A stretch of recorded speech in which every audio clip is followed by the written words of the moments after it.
Tarique Rahman London থেকেই দলের নেতৃত্ব দিচ্ছেন। এখন যে কোনো সময় দেশে ফিরতে পারেন। আপনারা দেখছেন আজকের বাজার টেলিভিশন। তারেক জিয়ার বিরুদ্ধে আর কোনো মামলা নেই, যে কোনো সময় ফিরতে পারেন দেশে।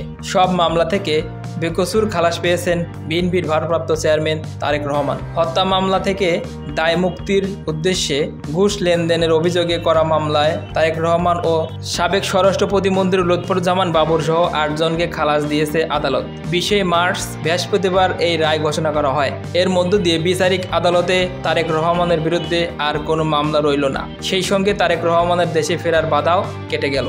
মামলার অভিযোগপত্রে বলা হয়েছে, বসুন্ধরা গ্রুপের পরিচালক ইঞ্জিনিয়ার সাব্বির হত্যা মামলার আসামি সাফিয়াত সুবাহান সানবীরকে দায় মুক্তি দেওয়ার উদ্দেশ্যে 21 কোটি টাকা ঘুষ নেওয়া হয়। এতে 1/11 সময় দুর্নীতি দমন কমিশন দুদক বাদী হয়ে মামলা করে। আইনজীবী সূত্রে জানা যায়, আসামির বিপক্ষে কোনো সাক্ষ্য প্রমাণ উপস্থাপন করতে পারেনি দুদক।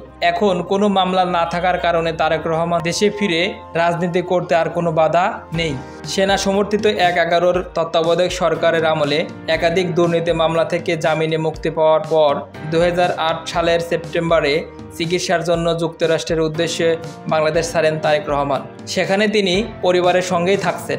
খালেদা জিয়া ও বিএনপির প্রতিষ্ঠাতা জিয়াউর রহমানের জ্যেষ্ঠ পুত্র তারেক রহমানের বিরুদ্ধে 1/11 সরকার পরবর্তী আওয়ামী লীগ সরকার প্রায় 85টি মামলা দায়ের করেছিল। কিছু বড় মামলার মধ্যে রয়েছে 21 আগস্ট গ্রেনেড হামলা, জিয়া আরফাজেন ট্রাস্ট দুর্নীতি মামলা, অবৈধ সম্পত্তির মামলা, সিঙ্গাপুর মানি লন্ডারিংয়ের মামলা, নড়াইলে মানহানির মামলা এবং ঢাকার রাষ্ট্রদ্রোহের মামলা। এই 6টি মামলা তারেক রহমানকে সাজা দেওয়া হয়েছিল, কিন্তু আপিল বিভাগ সবগুলোই তার পক্ষে রায় দিয়েছে। বিভিন্ন জেলায় দায়ের করা এই মামলাগুলিতে নাশকতা, চাঁদাবাজি এবং মানহানির অভিযোগও ছিল। সর্বশেষ ঢাকার একটি আদালত 20 মার্চ বসুন্ধরা গ্রুপের পরিচালক সাব্বির হত্যা মামলার আসামি সাফায়াত সুবাহান সানবীরকে দায় মুক্তি দেওয়ার উদ্দেশ্যে 21 কোটি টাকা ঘুষ গ্রহণের মামলায় তারেক ও সাবেক স্বরাষ্ট্র প্রতিমন্ত্রী লুৎফুজ্জামান বাবর সহ 8 জনকে খালাস দিয়েছেন। 2007 সালের 4 অক্টোবর রাজধানীর রমনা থানায় মামলাটি করা হয়। মামলাটিতে 2008 সালের 24 এপ্রিল তারেক ও বাবর সহ 8 জনের বিরুদ্ধে আদালতে চার্জশিট দাখিল করে দুদক। পরে ওই বছরের 14 জুলাই আদালত আসামিদের বিরুদ্ধে চার্জশিট গঠন করেন। 2024 সালে আগস্ট থেকে তারেক জিয়ার দেশে ফেরা নিয়ে ব্যাপক জল্পনা চলছে, তবে বিএনপির নেতারা কোনো নির্দিষ্ট সময়সীমা উল্লেখ করেনি।